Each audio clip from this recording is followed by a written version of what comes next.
કોળી સમાજના કદાવર નેતાઓ અને પાવરફુલ નેતાઓ જે રાજુલા જાફરાબાદના ધારાસભ્ય સાથે ભાવનગરના ધારાસભ્ય મુખ્યમંત્રીને મળવા માટે ગયા કે જે નવનીત બાલદિયાને જે માર મારવામાં આવ્યો છે કેસની અંદર અને પછી સીધું જ આપણને દેખાયું કે કોળી સમાજનો ભાજપ સરકારની અંદર કેટલો દબદબો છે, કારણ કે એસઆઈટીની ટીમની રચના પણ થઈ ગઈ। પણ આ બધાની વચ્ચે હવે એવું લાગી રહ્યું છે કે કદાવર નેતા અને પાવરફુલ નેતા આ કોળી સમાજના રાજુલા જાફરાબાદના ધારાસભ્ય હીરા સોલંકી હોય કે પછી ભાવનગર ગ્રામ્યના ધારાસભ્ય પરસોત્તમભાઈ સોલંકી હોય, કોઈ જ નથી। અહીંયા તો માત્ર પાવરફુલ ચહેરો કોઈ જો દેખાતો હોય તો એ છે તળાજા ભાજપના યુવા પ્રમુખ જયરાજ આહિર। અમે આવી વાત કેમ કરી રહ્યા છીએ તેમની વિગતે ચર્ચા કરીએ। નમસ્કાર, આપ જોઈ રહ્યા છો નિર્ભય ન્યૂઝ અને હું છું આપની સાથે રિદ્ધિ। જ્યારથી નવા વર્ષની શરૂઆત થઈ એ જ દિવસથી જે આ બગદાણાની બબાલ છે આખી ચર્ચામાં આવી, કારણ કે જ્યારે નવનીત બાલદિયા છે બગદાણાના સેવક, એમને માર મારવામાં આવ્યો, એમણે આખી ઘટના જે પોલીસની સામે પણ રાખી, પોતાના સમાજની સામે પણ રાખી, તેમ છતાં હજુ જે વ્યક્તિનું નામ લેવામાં આવી રહ્યું છે એ વ્યક્તિને ક્યાંય પણ પૂછપરછ માટે નથી બોલાવવામાં આવ્યા। એટલે સવાલ હવે એ થઈ રહ્યું છે કે કોળી સમાજના નેતાઓ જ્યારે નવનીત બાલદિયાને જરૂર હતી અને એ જ સમય દરમિયાન એમને મળવા માટે ગયા હતા, હીરાભાઈ સોલંકી એમને મળવા માટે ગયા હતા, બીજા ઘણા પણ જે કોળી સમાજના આગેવાનો છે મળવા માટે ગયા હતા, પણ ખાસ ધ્યાન છે હીરા સોલંકી ઉપર રાખવામાં આવ્યું હતું। કેમ? કારણ કે ત્યારે એમણે બધા જ લોકોની વચ્ચે એવું કહી દીધું હતું કે ગાંધીનગર જવું છે, અને ખાસ એક વાત એ પણ કે જે પીઆઈ છે, જે પીઆઈ ડાંગર, એમની બદલી થઈ જશે। અને સમાચાર એ પણ જોયા કે એક જ કલાકની અંદર જે પીઆઈ ડાંગર છે જે આખી તપાસ કરતા હતા એમની બદલી થઈ ગઈ। પણ આ બધાની વચ્ચે સવાલ ત્યારે પણ એ જ હતો કે જ્યારે ફરિયાદી ખુદ એવું કહી રહ્યો છે કે મને જયરાજ આહિરના કહેવા પ્રમાણે માર મારવામાં આવ્યો છે, તેમ છતાં આજ દિન સુધી એ કોઈ પણ પોલીસના કર્મચારી હોય, એસઆઈટીની ટીમ હોય, ક્યાંય એવું સામે નથી આવ્યું કે તમામ લોકોએ જયરાજ આહિર છે એમને પૂછપરછ માટે બોલાવ્યા હોય। એટલે સ્વાભાવિક છે કે સવાલ થવાનો છે કે અહીંયા કદાવર નેતા, પાવરફુલ નેતા કોણ છે? જયરાજ આહિર છે કે પછી કોળી સમાજના પરસોત્તમભાઈ સોલંકી હોય કે હીરાભાઈ સોલંકી હોય?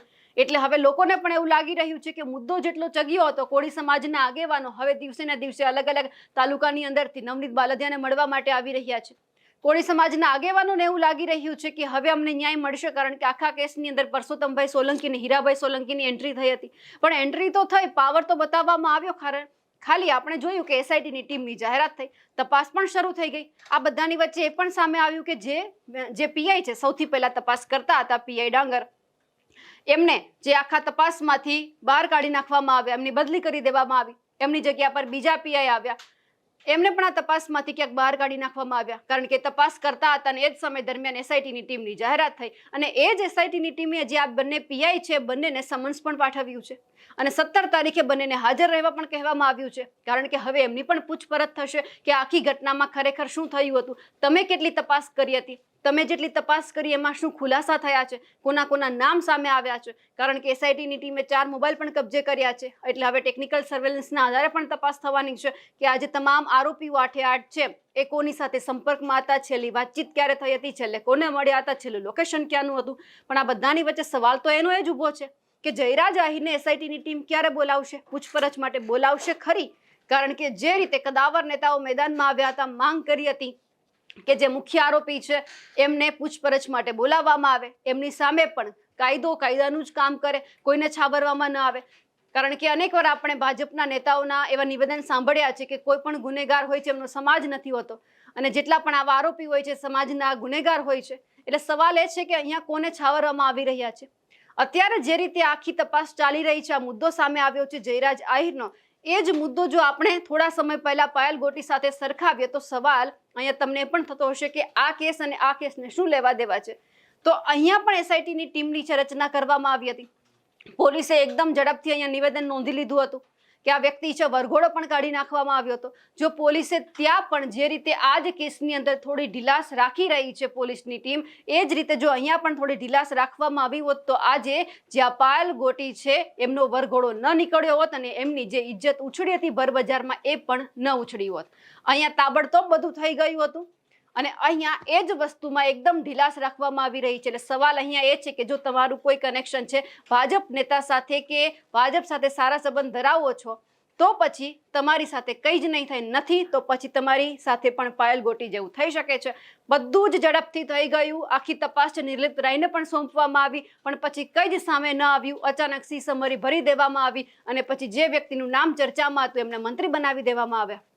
પણ આ બધાની વચ્ચે અહીંયા એ પણ સામે આવ્યું છે કે શું તમારા જે સંબંધ છે એ ક્યાંક ભાજપના નેતાઓ સાથે સારા છે, તમારા પારિવારિક સંબંધ છે એ પણ ક્યાંક ભાજપના તમામ નેતાઓ સાથે સારા હોવા જરૂરી છે. તો અહીંયા ક્યાંક એવું લાગી રહ્યું છે કે કદાચ અહીંયા એવું પણ બની શકે છે કે જયરાજ આહિર છે એમનો પારિવારિક સંબંધ છે ભાજપ નેતા સાથે સારો છે.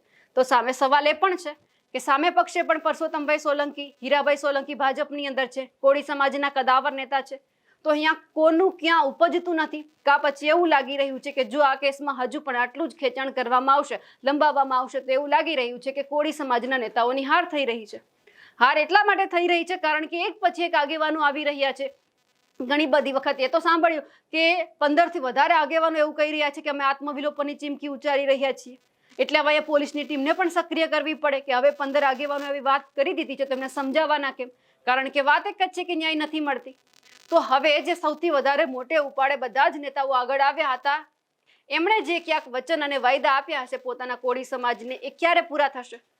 અને સવાલ એ પણ છે કે એસઆઈટીની જે ટીમ છે ખરેખર જયરાજ આહિરને એક વખત પણ એવું કહેશે કે તમે 5 મિનિટ માટે આવો, 1 કલાક માટે આવો, કે તમારું નામ છે અહીંયા બોલાઈ રહ્યું છે તો તમારી પૂછપરછ અમારે કરવાની છે. એટલે સવાલ એ પણ છે કે આપણે ઘણી બધી વખત એવું જોયું છે કે જે પણ ફરિયાદી હોય છે, જે પણ વ્યક્તિનું સામે પક્ષે આરોપી તરીકે નામ લે છે તો પછી પોલીસ અમને બોલાવે છે, પૂછપરછ કરે છે. અહીંયા ખુદ જે નવનીત બાલદિયા ફરિયાદી છે, જેમના ઉપર જીવલેણ હુમલો કરવામાં આવ્યો છે, એ વ્યક્તિ ખુદ એવું કહી રહ્યો છે કે આ વ્યક્તિના કહેવાથી મને મારવામાં આવ્યો છે. તો જયરાજ આહિરનું એ નામ બોલે છે, તેમ છતાં એસઆઈટીની ટીમ છે એ એક વખત પણ એવી તસદી નથી લેતી કે આપણે જયરાજ આહિરને બોલાવીએ, એમની પૂછપરછ કરીએ. જો આવું થાય તો પણ ક્યાંક એવું લાગે કે વજન બરાબર છે. અહીંયા તો હવે એવું થઈ રહ્યું છે કે એક બાજુથી પલડું ઉપર જઈ રહ્યું છે ને એક બાજુથી નીચે જઈ રહ્યું છે. જ્યાં વધારે નેતાઓ છે એકદમ નીચે નમતા જાય છે.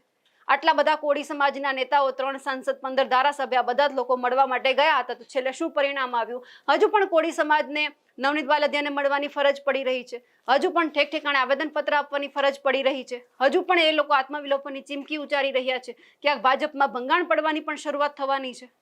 પણ આ બધાની વચ્ચે સવાલ એ પણ છે કે જો આ બધું કોળી સમાજ તરફ થઈ રહ્યું છે તો બીજી બાજુ જે થોડા સમયથી એકદમ સાયલેન્ટ હતા જયરાજ આહિર, આજે ફરી એક વખત સક્રિય થયા છે. ગઈકાલની જેમની એક પોસ્ટ છે, બાળકોને પતંગ વિતરણ કરી રહ્યા છે, એ પણ એમના જે ફોટાવાળો જે આખી પતંગ છે બનાવવામાં આવી છે, તળાજા ભાજપ યુવા પ્રમુખ લખેલું છે. એટલે હવે સક્રિય થઈ ગયા છે, પોતે પોતાના રૂટીન કામમાં પણ આવી ગયા છે. એટલે જો જયરાજ આહિર છે, અમે એમની પાસે પણ એવી જ આશા રાખીએ કે એક વખત જો તમને પોલીસ બોલાવે કે પછી એસઆઈટીની ટીમ બોલાવે તો તમે આટલી જ સરળતાથી, સહજતાથી ત્યાં જાઓ, એ તમને જે પૂછે એમના સાચા જવાબ આપો કે ખરેખર શું થયું હતું.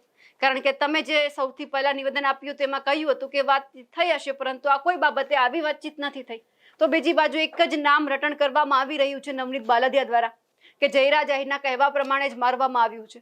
તો પછી હજુ પણ એક વાત એ છે કે એસઆઈટીની ટીમ હજુ સુધી એ વિડીયો સુધી કેમ નથી પહોંચી કે જે માયાભાઈ આહિર છે એમના ફાર્મ હાઉસનો એક જે વિડીયો આપણે બધાએ જોયો હતો કે વાયરલ થયો હતો, કે જે સામે જયરાજ આહિર બેઠેલા હતા, સામે 3 થી 4 લોકો બેઠેલા હતા, એમાં જે એક નાજુ કરીને વ્યક્તિ છે જે મુખ્ય આરોપી છે એ પણ બેઠો હતો.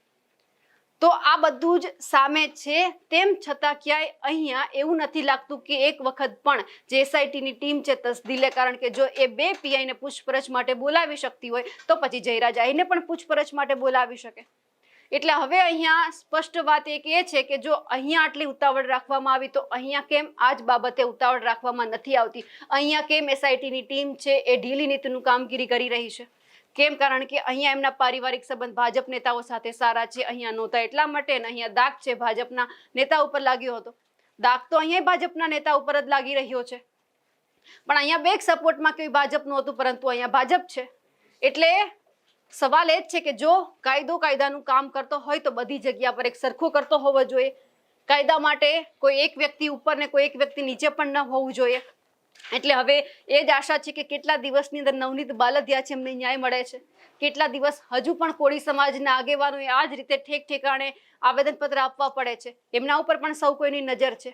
ખરેખર ફરી એક વખત આ આખી ઘટનાની અંદર પરસોત્તમભાઈ સોલંકી હોય કે હીરાભાઈ સોલંકી હોય મેદાનમાં આવે છે, કે પછી અત્યારે જે રીતે આ બધા જ કોળી સમાજના આગેવાનો જે તમામ મળવા માટે ગયા હતા, સાંસદ હોય, ધારાસભ્ય હોય, બીજા નેતાઓ જે અત્યારે એકદમ ચૂપ થઈને બેઠા છે, એ આ જ રીતે ચૂપ થઈને બેઠશે. ખાલી કોળી સમાજના આગેવાનો જે ઠેક ઠેકાણેથી આવી રહ્યા છે, અલગ અલગ મંડળના પ્રમુખો, એ જ ખાલી બોલશે. એટલે જેમણે મુદ્દો ઉઠાવ્યો છે એ એકદમ ચૂપ થઈ ગયા. એટલે હવે કોળી સમાજના નેતાઓને, આગેવાનો છે, એમને પણ લાગી રહ્યું છે કે શું હવે આખા ઘટનામાં ક્યાંય આપણને ન્યાય નહીં મળે, કે આપણે એકને જ બોલવું પડશે, કે અહીંયા જે સામેના વ્યક્તિ પાવરફુલ હતા એ જીતી ગયા છે. એટલે હવે જોવાનું છે કે આ આખી કામગીરીમાં જે એસઆઈટીની ટીમ છે એ શું પુરાવા રજૂ કરે છે.